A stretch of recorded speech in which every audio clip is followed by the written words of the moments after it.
Hello, everyone. Welcome to Liam's Lyceum. I'm your host, Liam, aka Hemvar, and today I'll be doing my weekly update. This is Liam's Leapings number 56 for the 23rd of September 2023. And so this week I'm just going to go over all the things I read. I didn't write anything this week. I do have to write an essay, which I'll be getting to after I record this. Hopefully, I'm not up too late. But it's been a productive week. It's been not bad. I'm a little under the weather, so sorry if that is you can notice basically and the microphone, and I'm sorry that's a bother. So just looking over here at the books I read. So I didn't finish this yet, but I started this last week. If you remember, Realms of Valor. This is part of my reading a bunch of short stories. So this week I read. So I read the first two last week. So I read One Last Drink by Christy Golden. The Bargain by Elaine Cunningham, Patronage by David Cook, A Virtue by Reflection by Scott Sanson, and King's Tear by Mark Anthony.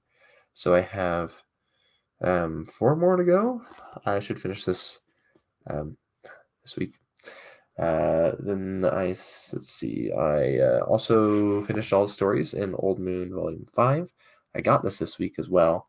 This may be my favorite cover. It's a pretty sick cover. So some of the stories in here are hit and miss for me. I'll mention the short stories when I list the short stories because I didn't list this in my list for whatever for this week, but I listed all these, so I'll mention them. But there are also 2 poems in here. The poems are fine. They're not my favorites. They seem to be like modern poets, and by modern I mean like modernist, postmodernist poets trying to act like they're romantics or like Baroque, and I can tell they're not. Not saying my poetry capabilities are all that great, but I kind of wanted more from the poems.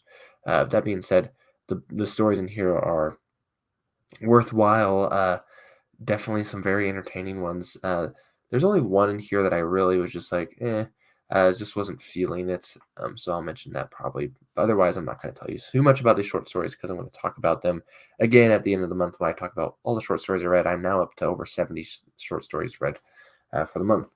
So one book I also finished was Do Androids Dream of Electric Sheep? I've been meaning to get this one forever. I've had it for a while.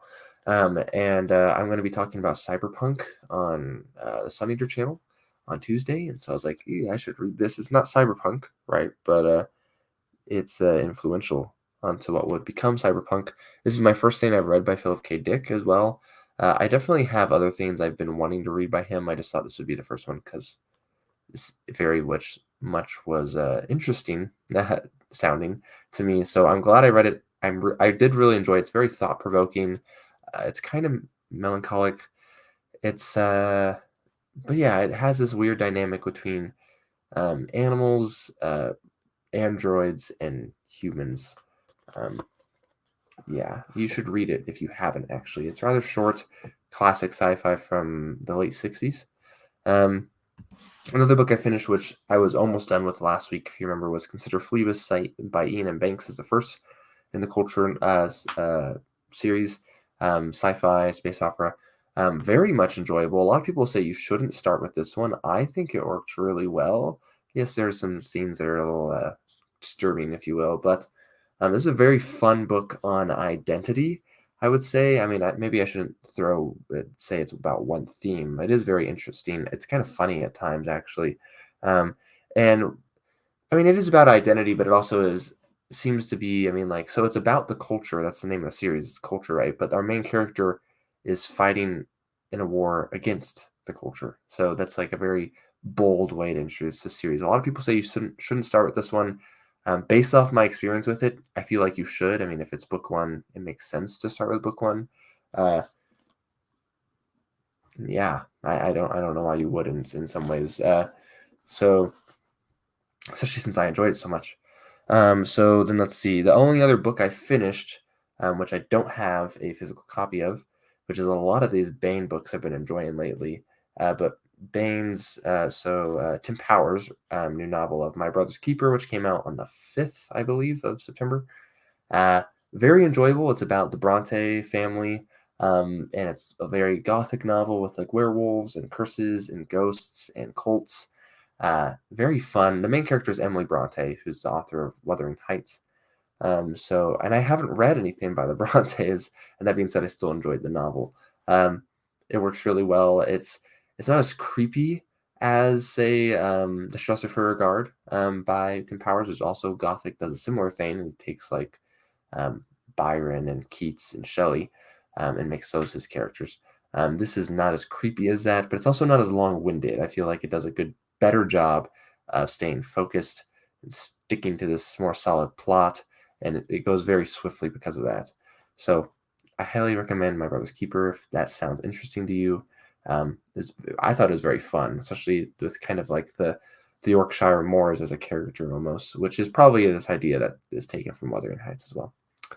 Um, so I already mentioned Realms of Valor. The only other book I've been really into is The Lord of the Rings again.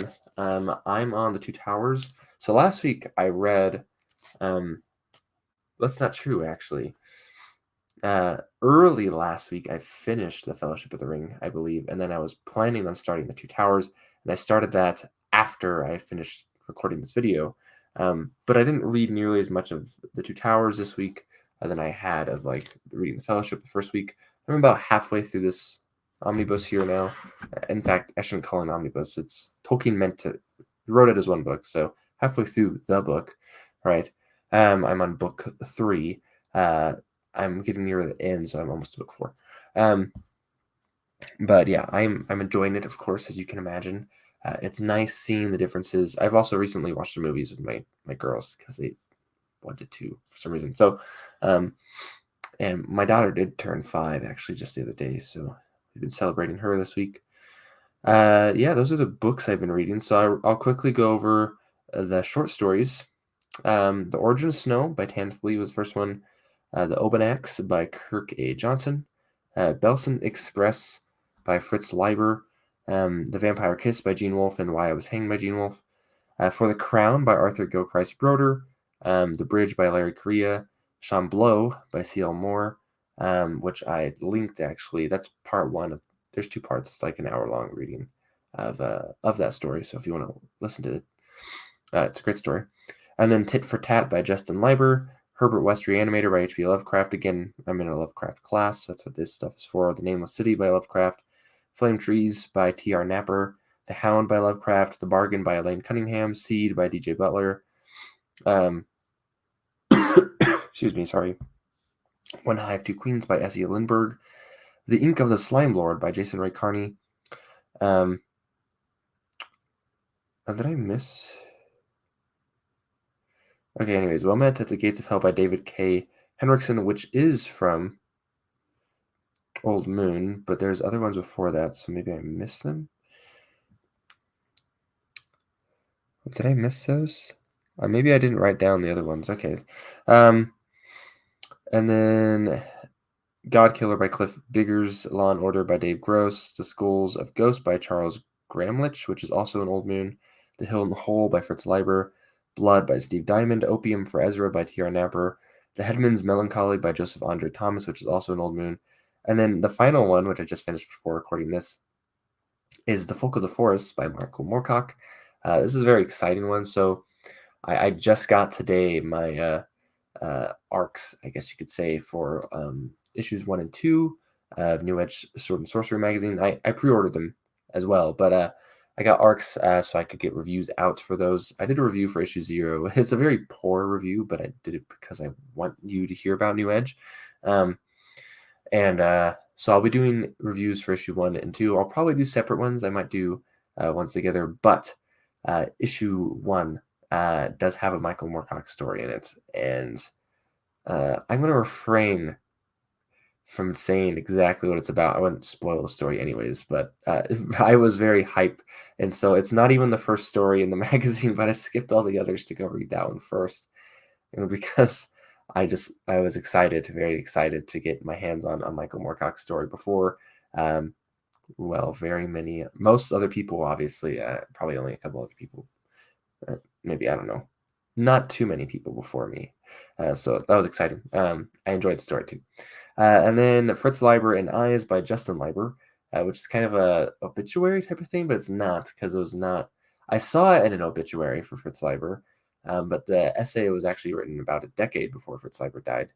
And then The Epic of Space by E. Doc Smith, which I read in preparation for the discussion, the space opera discussion on Sunny Your Channels last Tuesday, even though I wasn't a part of it. I just wanted to join in the fun in the chat, right? So those are the stories I read. Let me mention real quick, I guess, the other ones and Old Moon, because I guess I forgot to write them down. But Together Under the Wing by Jonathan Olfort.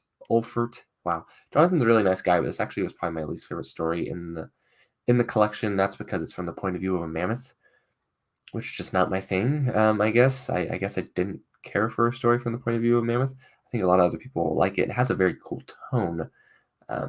Just the mammoth part just didn't really work for me.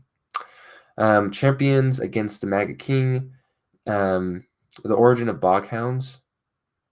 Yeah, so those are the stories I forgot to mention. I think the last one, which I did mention, The Headman's Melancholy, might be my favorite. The Skulls of Ghosts is also fun. I really like basically all of them. So check out Old Moon if you haven't. I think I might do a video on Old Moon at some point here soon. Because I read all 5 issues and I enjoy it much. And short stories are fun to talk about. So this week also, I got some books. I got them all today. So I got 3 books at a bookstore, which I don't go to very often, but I got a Best of Fritz Leiber. Fritz Leiber, of course. I opened it up and I was like, I haven't read like almost any of these stories. Fritz Leiber wrote a ton of short stories, right? And I read the first one, Gonna Roll the Bones, and I think maybe I read some of the other ones. And I have a decent amount of short story collections by him, and almost none of them repeat the short stories. So it's just bonkers to me. But I look forward to reading more Fritz Leiber short stories. I have more now, which is cool. And then I got Shadow Star, which is book 3 in this trilogy here, with Shadow Moon and Shadow Dawn. I have copies of, and this is normally rather expensive online, and this is only like $4. So I was like, oh, whatever, I'll buy that. And then if you remember from last week, I finished Beyond Rejection, which I thought was a great novel. Beyond Humanity is the next one, which is about Sally Forth, which is a great name, honestly, for that Ismail Forth, Sally Cadmus character. And then, but I don't have a copy of Beyond Humanity. And the third one is Beyond Gravity, and I just found this copy today, actually. So I don't think this one is actually, I don't know if it has Sally Forth in here, but I don't think she's the main character if she isn't here. But I could be wrong. I don't know. So I don't know. Yeah, so looking forward to reading this one. I need to get Beyond Humanity, of course, first. I think I'll enjoy that one. I feel like, I don't know, it'll be interesting to see. It's really philosophical again, so it's very interesting stuff to think about, especially with a sci-fi lens. It works really well. So I'll just hurry up and finish this, but we also went to an antique store today.